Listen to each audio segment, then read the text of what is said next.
أعوذ بالله من الشيطان الرجيم بسم الله الرحمن الرحيم الحمد لله رب العالمين والصلاة والسلام على رسولنا محمد وعلى آله وصحبه أجمعين أما بعد السلام عليكم ورحمة الله وبركاته.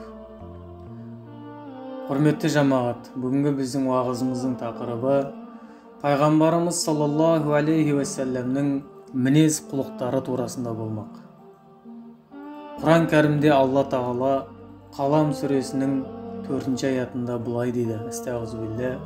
Ва иннака ла'ала хулуқин азим. Шын мәнінде сен әлбетте ұлы мінезге иесің дейді. Пайғамбарымыз саллаллаху алейхи уассаламның көркем мінезін Алла Тағала мақтайды. Және де Ахзаб сүресінің 21-ші аятында былай дейді: Астағфирулла. Лақад кана лакум фи расулиллахи усватун хасана лиман кана ярджуллаха вал яумал ахира ва закараллаха кафира. Садақаллахул азим.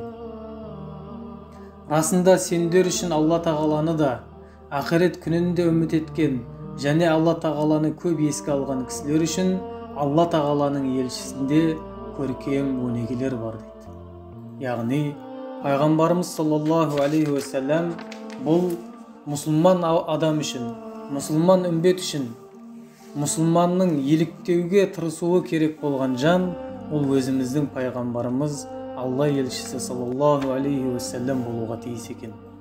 Себебі Құранда Алла Тағала пайғамбарымыздың мінезін мақтады. Пайғамбарымызға мінез жағынан да ұқсауға тырысуымыз керек. Тек қана сыртқы бейнемен ғана емес, сыртқы бейнемен қоса біздің жан дүниеміз Пайғамбарымыз саллаллаху алейхи уассаламға ұқсауға тырысу керек екен. Дүние ақиретте бақытқа ие болу үшін біздерге Пайғамбарымызды саллаллаху алейхи уассаламды үлгі етіп, мінез құлықтарын басшылыққа ала отырып, ұдайы сүннетімен жүруге тырысу қажет. Негізінен Пайғамбарымыз саллаллаху алейхи уассаламның көркем мінездері Құранмен ұштасып жатыр. Әуелде Пайғамбарымыздың саллаллаху алейхи уассаламның әр ісі ақылға сәйкес, әрі тура еді. Өмірінде ешбір өтірік айтқан емес, ешкімді мазақтап, тәлкек те қылмаған, ешкімді ғайбаттамады, сыртынан да жамандамады. Көр алмастық, қызғаныштық ешкімге жасамады. Өсектен, жала жабудан аулақ еді. Әрі мұндай жаман мінезділікті мүлде жақтырмайтын еді. Дүние ақиретте пайдасы жоқ, бос сөздерді айтып, уақыт өткізуді мүлде ұнатпайтын еді. Ешкімге өкпелемейтін және өкпелеткенді де ұнатпайтын еді. Пайғамбарымыз саллаллаху алейхи уассалам саудамен де шұғылданған. Сауда-саттықтың өзі сүннет болып саналады. Бірақ өте туралықпен сауда сатты. Зәредей қаралық та істемеген. Үй іші тұрмыс жағдайына келетін болсақ, барлығымен қарым-қатынасы өте жақсы, мейлінше жақсы тұратын еді. Оларды ренжітпеуге, балаларын қатты жақсы көретін еді. Әсіресе жетім жесірлерге артықша мейірімділік етіп, көмек етуге тырысатын еді. Көрші хақысында мейлінше сақтап, оларды ешқашан ренжітпейтін еді.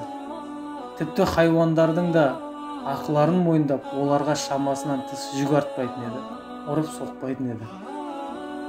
Пайғамбарымыз саллаллаху алейхи уассалам өте кішіпейіл еді. Әркімді лайықты сыйлаумен қатар, үмбетіне де солай біреуді сыйлауды, адам баласын сыйлауды нұсқайтын еді. Өте әдепті, тым ұқыпты еді.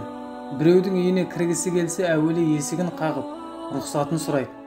Сәлем беріп, сосын барып кіретін. Әрқашан кездескен адамдарға бірінші болып сәлем беріп, қол алысып амандасатын еді. Егер бір жиналысқа бара қалса, қай жерде бос орын болса, сонда отыра кететін еді. Мәжілісте отырғанда жанындағылар ұнатпайтын немесе қысылатын жағдайда болмайтын еді. Пайғамбарымыз саллаллаху алейхи уассалам жақсы жаман деп айырмай, әртүрлі аурулардың қасына барып, көңілін сұрап, жан тыныштығымен жұбататын еді. Бірақ жұқпалы ауру болған кезде басқаларға жұқтырмас үшін сол ауырған кісінің үйден шықпауын немесе сол мекеннен шықпайтын уағыздайтын еді. Пайғамбарымыз саллаллаху алейхи уассалам өте таза еді. Ат-тухуру шатрул иман, тазалық иманның шартынан дейтін еді. өзін таза ұстамағанның иманы толық емес дейтін пайғамбарымыз саллаллаху алейхи вассалам. Әсіресе тістерді тазалығына өте қатты мән берді. Мисуақ қолданатын еді. Тісін әрдайым таза ұстап, аузын таза ұстайтын еді. Аптасында бір рет ешқандай себеп болсын болмасын жұма күнінде шомылып, өзін тап-таза ұстайтын еді. Сасық иісте кірді мүлде ұнатпайтын еді. Өзінің денесіндегі жаман иіспен біреуге жағымсыздық көрсетуді де ұнатпайтын еді. Міне бұл пайғамбарымыз саллаллаху алейхи вассаламның ерекше мінездерінің бірі. Тіпті өзінің қол астындағы жұмысшыларына да мейірімділік танытып, өзі не жесе жұмысшыларына да соны беретін еді. Сендердің араларындағы ең қайырлыларың дүниесі үшін ақиретін, ақиреті үшін дүниесін тастамай, екеуінде тең тырысып, кісіге жүк болмағандарың деген. Міне пайғамбарымыз саллаллаху алейхи вассаламның өсиеті. Әрине біз сіздерге Хазірет пайғамбарымыз саллаллаху алейхи вассаламның тамаша үлгілі мінездерінің тек бірнеше ғана мысалын беруге тырыстық. Егер екі дүниеміздің де рахат, бақытты болуын қаласақ, өнегелерін әдеттеніп, өзімізге шарт қылуымыз керек. Істегендерін орындап, істемегендерінен мейлінше аулақ болуымыз керек. Өзімізге тежеу салуымыз керек. Пайғамбарымыз саллаллаху алейхи вассаламның жолын қуып, көркем мінездерін басшылыққа алып, өзімізге үлгі етіп, сүннетін ұстап, ізімен жүруге әбден тырысуымыз қажет.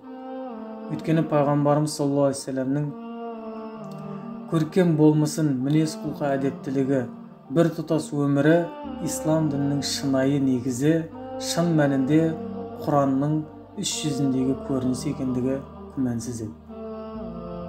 Сондықтан да пайғамбарымыз саллаллаху алейхи вассалам жайлы сұраған кезде Айша анамыздан ол тірі Құран еді деді. Пайғамбарымыз саллаллаху алейхи вассалам да ертең қиямет күні өлгеннен кейін менімен жақын тұратын деп екі қолындағы су саусағын бас бармағын көрсетіп, міне осы сияқты менімен жақын тұратын адам ол көркем мінез құлқы иесі болған адам деді. Яғни біз сыртқы бейнемізден де пайғамбарымызға ұқсағымыз келгеніміз сияқты асылы ішкі жан дүниемізбен пайғамбарымыз саллаллаху алейхи вассаламға ұқсайтын болсақ, нағыз бақытқа жеткен үмбеттен, нағыз бақытқа жеткен құлдардың қатарында боламыз. Алла тағала біздерді өз мархаметімен өмір бойы пайғамбарымыздың саллаллаху алейхи вассаламның көркем мінезімен жүрген, шапағатына лайық болған бақытты құлдарынан болуды баршамызға нәсіп етсін.